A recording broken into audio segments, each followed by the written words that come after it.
Il y a des matins où le ciel ressemble à une vieille blessure mal cicatrisée, ni franchement gris, ni vraiment bleu, juste cette teinte de quelque chose qui aurait pu être beau et qui ne l'a pas été. C'est exactement ce genre de matin qui régnait le jour où Théodose a posé ses clés sur le buffet en chêne brûlé que j'avais acheté aux enchères à Limoges, et où il m'a regardé avec cette expression que je n'avais pas encore appris à reconnaître. Le visage de quelqu'un qui a déjà pris sa décision et qui attend seulement que l'autre finisse de parler. Coralie, je pars. 2 mots. Pas d'explication d'abord, pas de tremblement dans la voix, juste ces 2 syllabes sèches comme du bois mort. Notre fils Elowen dormait dans la pièce à côté. Il avait 9 mois. 9 mois et un diagnostic que les médecins avaient prononcé avec cette douceur particulière qu'on réserve aux mauvaises nouvelles qu'on ne veut pas assumer pleinement. Paralysie cérébrale, séquelles motrices probablement permanentes, développement cognitif à surveiller. Les mots avaient flotté dans la salle de consultation, comme des corps étrangers dans un liquide trop épais. J'en avais saisi certains, laissé passer d'autres. Théodose, lui, avait tout entendu, et apparemment, il avait aussi tout décidé. C'est Séraphine ? Je lui ai demandé. Il n'a pas nié, il n'a pas eu la décence de mentir même, ce qui en un sens était pire. Il a haussé les épaules avec cette nonchalance de quelqu'un qui considère que sa transparence lui tient lieu d'honnêteté. Je ne suis pas fait pour ça, Coralie, tu le sais. Ce que je savais, moi, c'est qu'Elowen avait besoin d'être changé toutes les 3 heures, que sa kinésithérapeute s'appelait Madame Van Torp et qu'elle venait le mardi et le jeudi, que certains soirs, il pleurait d'une façon particulière qui voulait dire que ses jambes lui faisaient mal, et que la seule chose qui l'apaisait était que je lui chante un fragment d'une mélodie que j'avais inventée et dont les paroles n'avaient aucun sens, mais dont le rythme semblait s'accorder à quelque chose en lui. Ce que je savais, c'est que Théodose ne savait rien de tout ça. Il est parti avec 2 valises et une boîte de livres. Il a laissé les meubles, les dettes et son fils. Les années qui ont suivi ont une texture dans ma mémoire que je ne saurais pas vraiment décrire, dense, compacte, sans beaucoup d'air entre les jours. Ma mère, Gwenaëlle, est venue s'installer dans l'appartement pendant presque 2 ans. Elle dormait dans le salon sur un matelas pneumatique qu'elle refusait d'appeler un lit de fortune parce que, disait-elle, il n'y a pas de fortune là-dedans, il y a de l'amour. Elle avait cette façon de renommer les choses difficiles qui m'a probablement sauvé la raison. Elowen, lui, grandissait avec cette obstination tranquille qui m'a toujours stupéfiée. Il ne marchait pas encore à 2 ans. À 3 ans, il faisait ses premiers pas avec un déambulateur en aluminium que la kinésithérapeute appelait pompeusement un cadre de marche. À 4 ans, il a jeté ce cadre au fond du couloir et a traversé la cuisine en tenant le mur, puis en ne tenant plus rien, puis en tombant, puis en se relevant. Il avait ce regard concentré d'un homme qui escalade une paroi et qui ne regarde pas en bas non pas parce qu'il n'a pas peur, mais parce qu'il a décidé que la peur n'était pas une information pertinente. Son intelligence, par contre, était une chose que personne n'avait prévue. Pas de cette façon-là. À 6 ans, il lisait des romans. Pas des livres pour enfants, des romans. Il avait trouvé dans la bibliothèque de sa grand-mère un exemplaire corné de Voyage au bout de la nuit et m'avait demandé ce que voulait dire l'infini des hommes médiocres. J'avais failli pleurer de joie et d'effroi mélangés. À 9 ans, il programmait. Pas des petits scripts d'initiation, il construisait des outils. Il avait un ami en ligne, un garçon de 16 ans qui habitait Reykjavik et qui s'appelait Baldur, et ensemble, ils passaient des nuits à développer des systèmes que je ne comprenais pas, mais dont Elowen m'expliquait les logiques avec une patience que je ne méritais pas. À 12 ans, il avait été repéré par une association qui s'appelait Cerveau sans frontières. Je sais, le nom est prétentieux, mais les gens qui la dirigeaient ne l'étaient pas, et qui organisaient des olympiades de mathématiques et d'informatique pour jeunes prodiges à travers l'Europe. Il avait gagné 2 fois. Je travaillais alors comme coordinatrice dans une agence de traduction spécialisée dans les documents juridiques. Ce n'était pas ce que j'avais imaginé pour moi à 22 ans, mais c'était un travail qui me laissait le contrôle de mon emploi du temps. Et le contrôle de mon emploi du temps était, pendant longtemps, la chose la plus précieuse que je possédais. Théodose, lui, avait disparu dans sa nouvelle vie avec Séraphine. Il payait une pension alimentaire au minimum légal, envoyait parfois un chèque supplémentaire à Noël, jamais accompagné d'une carte, et avait demandé à 2 reprises à voir l'enfant, des demandes qu'il n'avait jamais vraiment suivies d'effet. La deuxième fois, il avait fixé un rendez-vous dans un café du centre-ville, et il n'était pas venu. Elowen avait 11 ans. Il avait bu un chocolat chaud en lisant un manuel de cryptographie emprunté à la bibliothèque municipale, et quand j'avais voulu lui parler de son père, il m'avait regardé avec une expression que je ne lui connaissais pas encore. Pas de la colère, pas de la tristesse, quelque chose de plus froid et de plus définitif. C'est bon, maman, je comptabilise. Je n'avais pas demandé ce qu'il comptabilisait. Certaines choses, on sent qu'il ne faut pas les creuser. Les 18 ans d'Elowen sont arrivés comme une falaise que j'aurais vue de loin pendant des années et qui, une fois atteinte, s'est révélée être moins un bord qu'un plateau. Il avait été admis en classe préparatoire au lycée Vaucanson à Grenoble, option mathématiques informatiques, avec une mention que son professeur principal avait qualifiée, dans son rapport, d'une netteté déconcertante. Il allait partir dans 3 semaines. C'est dans ce contexte, un jeudi soir de septembre, que je l'ai revu. J'étais dans le hall d'un hôtel, un de ces hôtels qui se veulent modernes et qui sont simplement froids, où avait lieu la remise des prix d'un concours de traduction juridique auquel mon agence avait participé. Je portais une robe couleur de rouille que ma collègue Ivanka m'avait prêtée et qui ne m'allait pas vraiment, mais que je portais quand même parce que je n'avais pas pris le temps d'aller faire des courses depuis le printemps.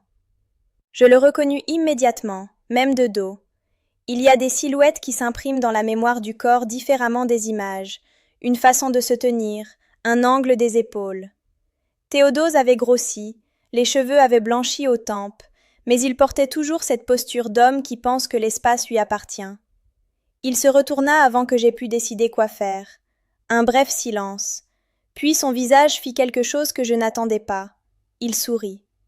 Pas un sourire gêné, pas un sourire conciliant, un sourire d'amusement, comme si ma présence ici était une anecdote drôle qu'il allait pouvoir raconter plus tard. Coralie? Eh bien? Théodose, ça fait combien de temps? Je ne répondis pas. Il continua sans attendre. Tu travailles dans ce secteur maintenant? La traduction, c'est ça? J'avais entendu ça par quelqu'un. Il y avait dans sa voix quelque chose que je reconnus aussi, ce registre particulier qu'ont certaines personnes pour parler aux autres comme si leur vie était une concession qu'on leur avait faite. Nous échangeâmes quelques phrases sans contenu, puis il inclina légèrement la tête, et ce fut à ce moment-là que quelque chose changea dans son expression. Quelque chose qui ressemblait à de la curiosité, matinée d'une cruauté qu'il ne cherchait pas vraiment à dissimuler. « Dis-moi, ton fils, Elowen, c'est ça ?» Il prononça le prénom avec une légère hésitation, comme si c'était un mot dans une langue étrangère qu'il connaissait mal. « Il est où maintenant ?» Je regardais son visage. Il souriait encore. « Il est... comment dire... il s'en est sorti ?» Et là, le rire. Bref, presque involontaire, mais réel. Parce que franchement, vu ce que les médecins disaient à l'époque, il est merte? Le son de ce rire eut l'effet exact de ce que j'imagine être la sensation d'un couteau qu'on sort d'une blessure ancienne. Pas d'abord de la douleur, d'abord un étrange soulagement d'air, et puis oui, la douleur. Mais je ne dis rien immédiatement. Je le laissai attendre. Parce qu'à cet instant précis, mon téléphone vibra dans mon sac. Un message d'Elowen. « Maman, je voulais te dire avant que tu l'apprennes autrement. Anthropique m'a répondu. Je rejoins l'équipe à San Francisco en janvier. Recherche en sécurité des IA. Je sais que c'est loin. On en parle ce soir ?» Je lus le message 2 fois, puis je rangeai le téléphone. Je regardais Théodose. « Mort ?» dis-je. « Non. » Il attendait. Le sourire persistait, légèrement moins assuré maintenant, face à mon calme. Elowen a 18 ans. Il part dans 3 semaines à Grenoble pour sa prépa. Et en janvier, il rejoint une équipe de recherche à San Francisco.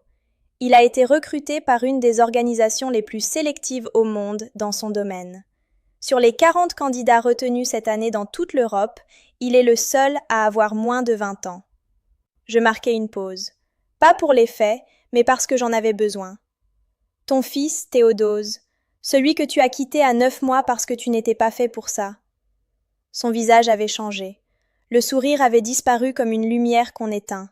À la place, quelque chose d'indéfinissable, de la stupéfaction peut-être, ou cette expression particulière qu'ont les gens quand la réalité leur présente une facture qu'ils ne s'attendaient pas à recevoir.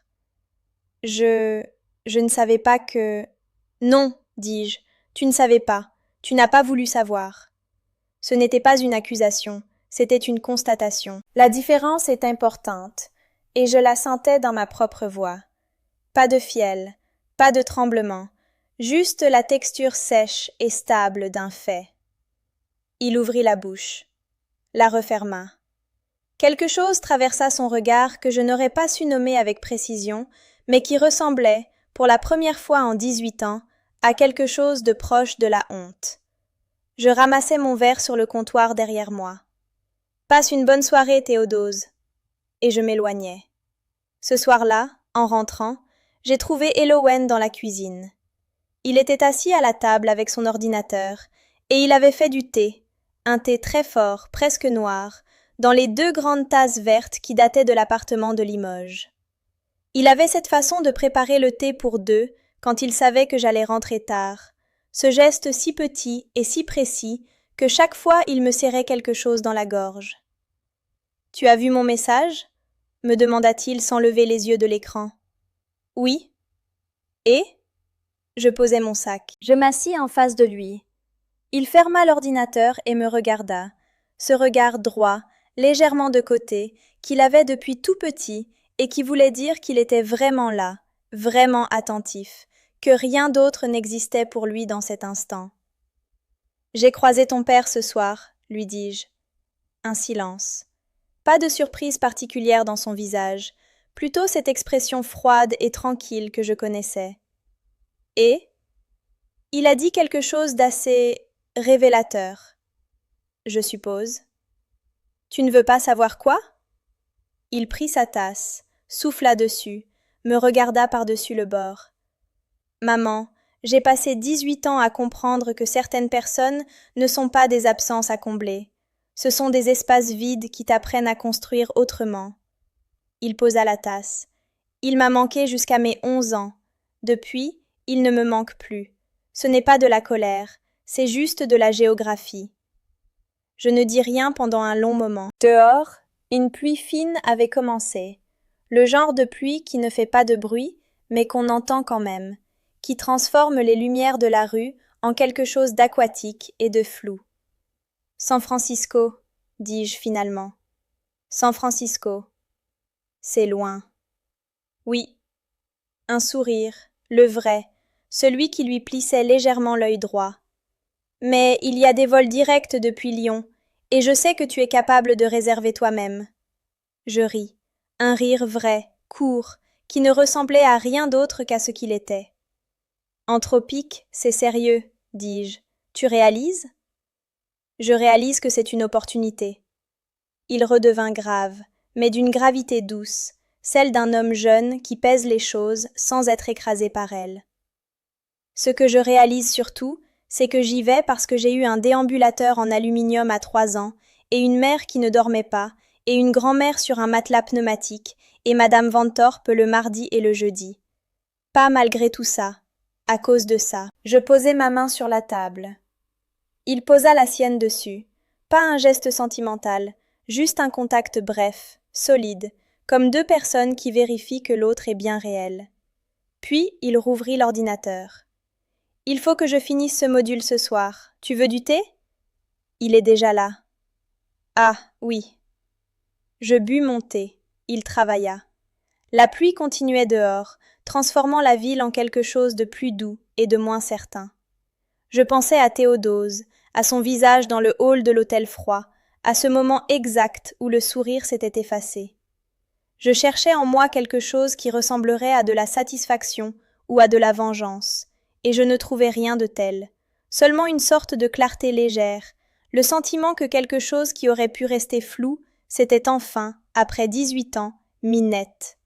Pas de triomphe, juste de la netteté. Elowen tapait sur son clavier avec cette concentration absolue qui avait toujours ressemblé, vue de l'extérieur, à une forme de prière, le visage légèrement penché, les épaules basses, les mains qui se déplaçaient avec une précision qu'aucun médecin, dans aucune salle de consultation de septembre, n'aurait pu prédire.